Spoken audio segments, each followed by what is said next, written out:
And for the third consecutive Thursday, this is my kind of graphic. The underdog has come away with a victory. Niners with Mac Jones remarkably went into LA and beat the Rams.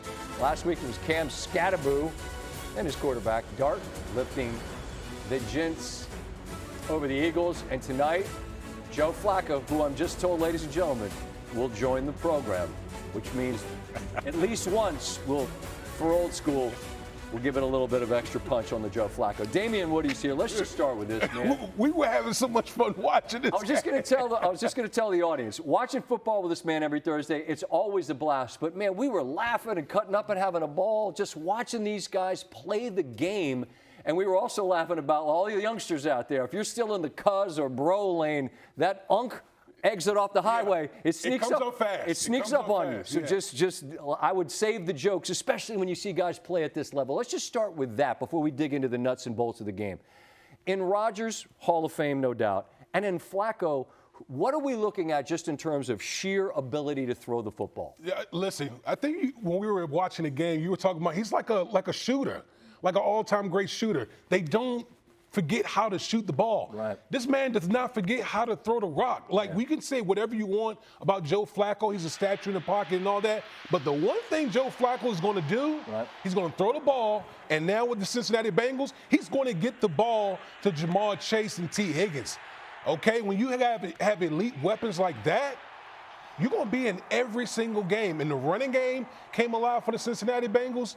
That was a hell of a performance for a guy who's basically been there a week. Well, and if you go back to the second half of their game at Green Bay, Cincinnati went on this monstrous, 18-play, 10-minute drive to get back in that game, but Green Bay had too much and they hold them off. Now on a short week, for, as you say, a guy who's been here basically 10 minutes, to have this kind of a performance against this vaunted Pittsburgh Steelers defense, is this the type of thing, and you try not to be prisoners of the moment and all of that, but is this the kind of thing for this Bengal team that gets its third victory now with Flacco and this upcoming schedule ahead of the bye, Jets and Bears?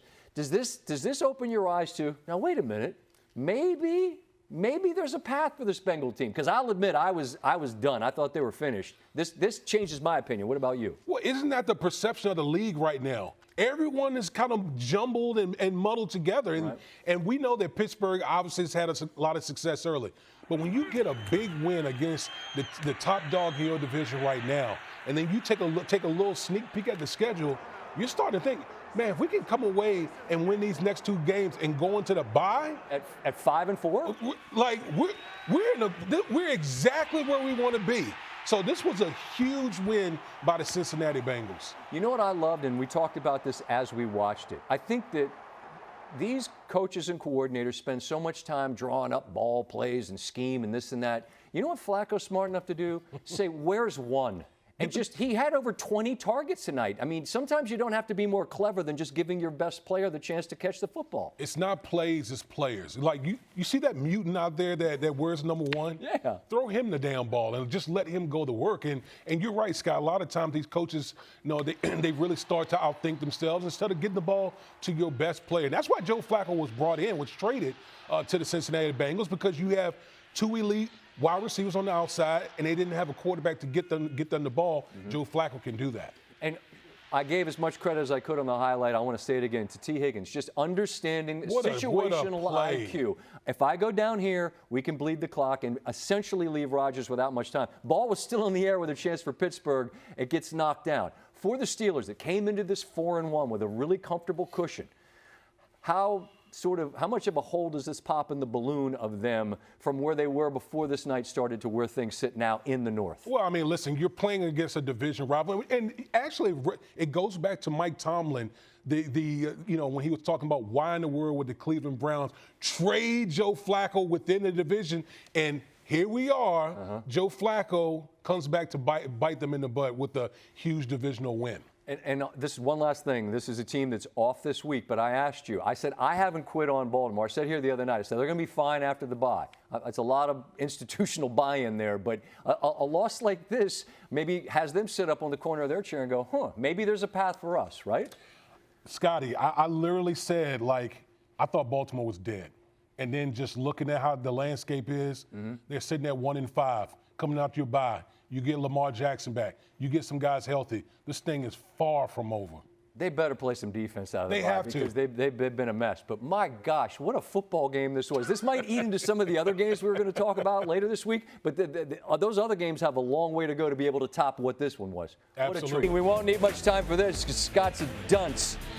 Incredible action back and forth between Rodgers and Flacco. Joe Flacco, 342 yards, 0 picks, and 3 touchdowns. 1 to Chase, 1 to Higgins, and then 1 to Fant. And then the big toss to Higgins late. Higgins takes the knee. The field goal up and good. The Hail Mary does not go for Pittsburgh. That means Zac Taylor and the Bengals ride the 40-year-old quarterbacks back to victory. Outstanding. Yeah, Joe, I mean, it was outstanding, really. I mean, we how many drives? We scored on what, like 6 of the last 7 drives, maybe 7 of the last 8. What 7 of 8? Okay, so and really early on we had some drops and some quirky stuff happen that prevented a score there. So just thought his performance was outstanding. Very, very calm, collected. You know, the first half we allowed them to run the ball too much. I think they had about 100 yards rushing at the half, and then we turned the ball over a couple times. And so that just kind of set a negative trajectory, and we're fighting uphill the rest of the way. I certainly appreciate the fight. But, man, we got to be cleaner. We got to be better. And we weren't tonight. And that's life in this business. We certainly got to learn from it, man, and keep pushing. But I'd be remiss if I didn't compliment them, man. They fought their tails off, man. They won the game, and they're certainly deserving. It was a hell of a football game by 2. The Bengals. Joe Flacco will join our program in just a bit, which means that we're all winners. And Joe Flacco, kind enough to throw in a headset. Hey, Joe, it's Scott Van Pelt. Man, it's been a while since we've talked, but I hope you have Scott, a sense. what's up, man?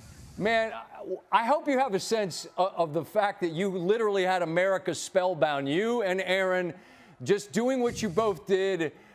I'm asking it as simply as I can. How much fun was it to be starring in the role that you played in this incredible football game? Man, it was a lot of fun to go against Aaron today and the Steelers again. I mean, I've played them so much. They're such a familiar foe. I told Aaron after the game, I don't think I've ever beat him head-to-head. So that was also a lot of fun for me to actually be able to get that done today. As we're watching the game, me and Damian Woody, who's here every Thursday to do the Thursday Night Football conversation, we were just talking about how I have an appreciation for, you know, Zach and all the guys in the room and the plays you can draw up. But, Joe, is it sometimes as simple as saying, I have 1 and I have 5, let's throw it to them? I'm not kidding. Like, how isn't that what you should do? Yeah. No, for sure. You can't overcomplicate things when you have really good players. You have to be able to just let them go, and we were able to do that tonight. Last week, when you went up to Green Bay, you went on this monumental drive to start the second half. Am I nuts to say that drive, even though it didn't end up in a win, in your first game there is sort of the beginning of what we saw tonight? I see you nodding your head. Maybe a little? Yeah, I think there's something to that. Just because, you know, when you get some confidence going and it's your first time with the team, you know, that makes a difference. And not only with the players, but the coaches. You know, I think that makes Zach feel comfortable on how he's going to call the game, and he can kind of get an idea for what we're going to be good at.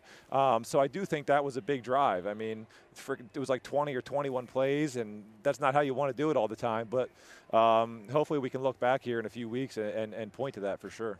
No, but you got a touchdown on 4th down, and all of a sudden it was a 3-point game, and it was like, wow, are you going to do what you did with Cleveland? No, in the end, but then you win this game.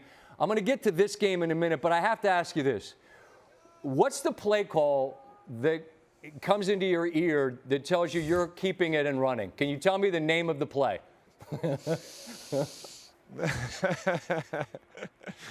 That was, you know, we didn't – listen, I just talked to the Amazon guys, and there was plenty of plays that I wasn't quite right on and was wondering what Zach was saying.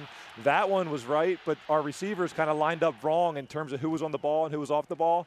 So I wasn't supposed to do that, but you can see how hard the guy's crashing. We were supposed to have a receiver there to bluff that guy and just hand the ball off. But when we didn't have that, it just kind of naturally happened. All right, as a guy, Joe, that got to the Unk lane on the highway many years ago, I'm screaming out loud, praying for the hamstring, the Achilles. What goes through your mind as you're galloping through that wide open space trying to get down on the ground? Yeah, just trying to find enough space, trying to get enough yards and find enough space to get down without getting my head taken off. Look, everybody's going to laugh. Hey, man, you're out there playing at an elite level. I'm not going to make fun of anything. You got a first down, move the chains.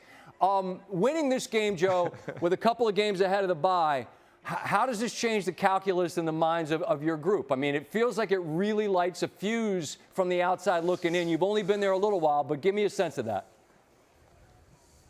Well, listen, I mean, you can only take it one game at a time. But just like we talked about earlier, just gaining some of that confidence and like, you know, you hope that these guys are excited to, you know, kind of have me come in and hopefully I can come in here and, you know, instill some confidence and get the ball to guys. But then to actually go out there and be able to do it, you know, that's a whole nother level, and that's what you want to see. So hopefully we can really start to rally around what we've been able to do the last, you know, 6 quarters of football and, you know, and come together as a team and be who we want to.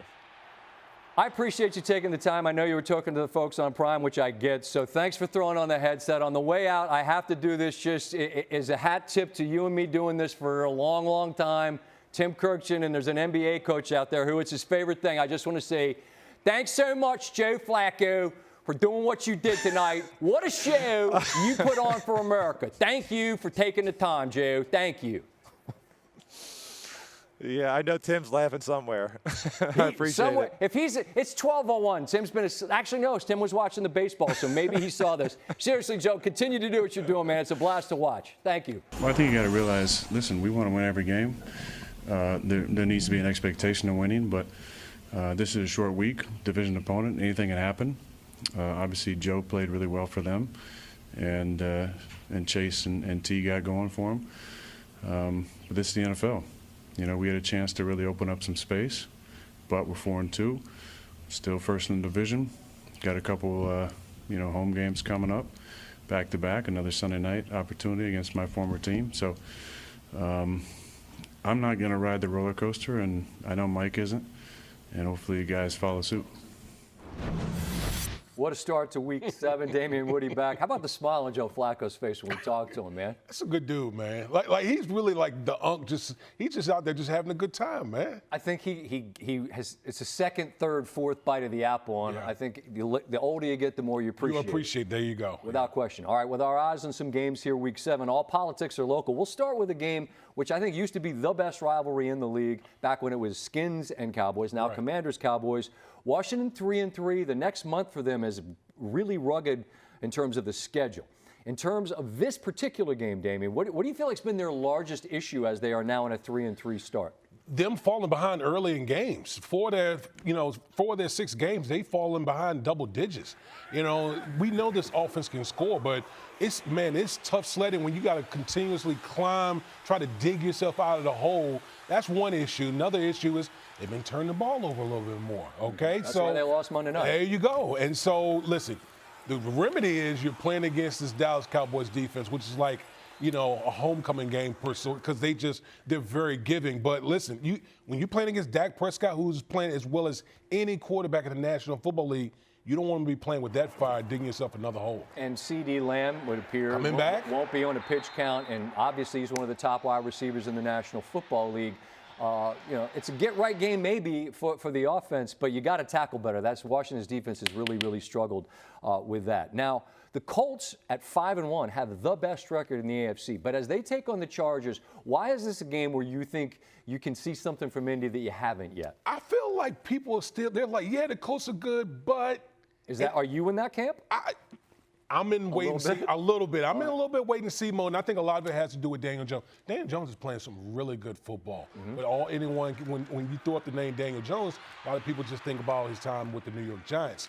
But this is a different cast of characters. He's playing behind one of the best offensive lines in football. By the way, he has a leading rusher in the backfield in Jonathan Taylor, and he has an array of weapons on the perimeter and a very good tight end in Tyler Warren. So I think he's going up against this Chargers defense, which is pretty good. Let's see what he can do. What if they take away Jonathan Taylor? Can he be the guy that can lead his team to a win? let's see. Let's see what he can do against this Chargers team. They do live in the AFC South, which means that they have a schedule that isn't as rugged as some others will face. But I'm with you. I think this is a huge opportunity for them to sort of demonstrate where they are. But their record, you and I believe they are what their record says they are. Correct, and you can only play who's on your schedule. Maybe the best game on the schedule before the week started is the Monday nighter, the first of the doubleheader. It's the 5-1 Buccaneers, best record in the NFC, against Detroit, who's 4-2 and has looked awfully good. They've lost the first game they played, and they just lost in Kansas City. Now, this is sort of banged up on banged up. The wide receivers for the Buccaneers are depleted. The corners for Detroit are a little bit banged up as well. Who do you think wins in that matchup? It's hard to pick against Baker. And you look at almost every game this year, he's played his best ball in crunch time. That's why they have the best record in the NFC, because the quarterback has just been playing outstanding football. Doesn't matter. He's had moments where, no Chris Godwin, no Mike Evans, just Noah Buka. Yep. Just throwing the guys, you're like, okay, who was that again? And he's just finding ways to win games.